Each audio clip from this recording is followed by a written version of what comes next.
കോൺഗ്രസും CPM-ഉം ഒരേ നാണയത്തിന്റെ രണ്ട് വശങ്ങളെന്നാണ് രാജീവ് ചന്ദ്രശേഖർ കഴിഞ്ഞ ദിവസം തിരുവനന്തപുരത്ത് നടന്ന പത്രസമ്മേളനത്തിൽ പറഞ്ഞത്.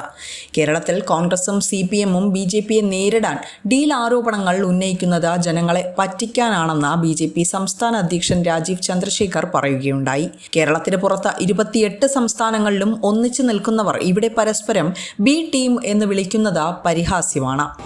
എല്ലാം ശരിയാവുമെന്ന വാഗ്ദാനം കൊടുത്ത് മാൻഡേറ്റ് കിട്ടിയ പാർട്ടിയായിരുന്നു CPM. ഒന്നും ശരിയായില്ല. പക്ഷേ ഓരോരോ കൊല്ലം 10 കൊല്ലത്തിൽ ഈ ബഡ്ജറ്റിന്റെ സമയത്ത് ഡിമാൻഡ് ഫോർ ഗ്രാന്റ്സ് വരുമ്പോൾ പ്രതിപക്ഷ പാർട്ടി എന്തെങ്കിലും പറഞ്ഞോ? കഴിഞ്ഞ 10 കൊല്ലം ഞാൻ വായിച്ചു പഠിച്ചിട്ടുണ്ട്. ഒരു ചുക്കും പറഞ്ഞില്ല. അപ്പൊ എന്തുകൊണ്ട്? കാരണം CPM കോൺഗ്രസ് രണ്ടല്ല ഒന്നായിരുന്നു കഴിഞ്ഞ 10 കൊല്ലം. ആരാണ് കൈ പിടിച്ച് BJP-നെ ഡിഫീറ്റ് ചെയ്യാൻ നോക്കിയത്? കോൺഗ്രസും CPM-ഉം LDF-ഉം UDF-ഉം. ഇപ്പോൾ ആരാണ് ആരുടെ B ടീം?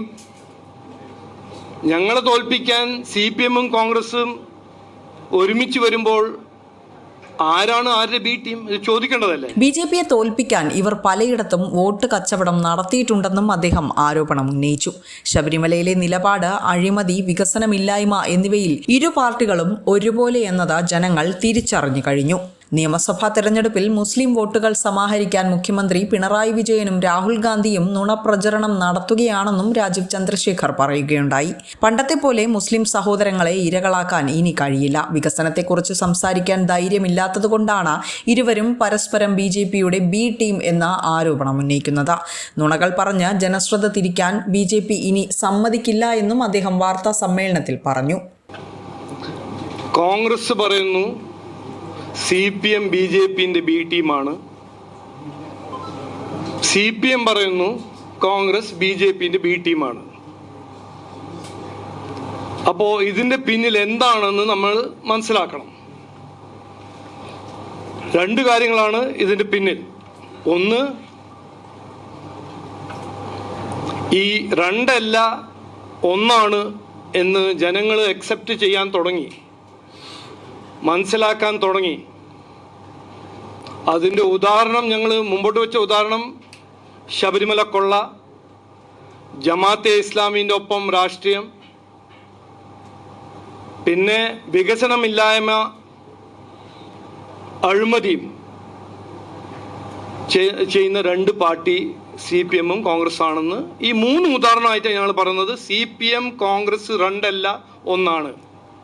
തിരഞ്ഞെടുപ്പിൽ പരാജയപ്പെടുമെന്ന് ഉറപ്പായപ്പോൾ കോൺഗ്രസ് നടത്തുന്ന പതിവ് ദുഷ്ടപ്രചാരണമാണ് സ്വത്ത് മറച്ചുവെച്ചെന്ന ആരോപണമെന്നും രാജീവ് ചന്ദ്രശേഖർ പ്രതികരിച്ചു. 2008-ൽ UPA സർക്കാരിന്റെ 2G അഴിമതി പുറത്തുകൊണ്ടുവന്നത് മുതൽ കോൺഗ്രസ് തന്നെ വേട്ടയാടാൻ ശ്രമിക്കുകയാണ്. തന്റെ സത്യവാങ്മൂലത്തിലെ വിവരങ്ങൾ ചട്ടപ്രകാരമുള്ളതാണെന്നും താമസിക്കുന്ന വീട് കമ്പനിയുടെ ഉടമസ്ഥതയിലുള്ളതാണെന്നും അദ്ദേഹം വ്യക്തമാക്കി.